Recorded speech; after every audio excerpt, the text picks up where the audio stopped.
That's one tame heron. I am so close to it.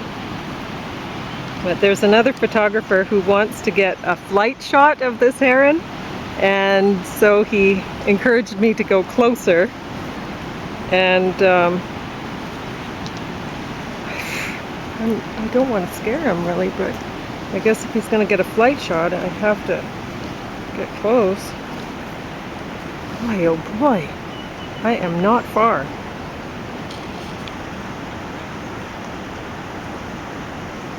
You gonna do it, baby? Oh, nice ballerina move.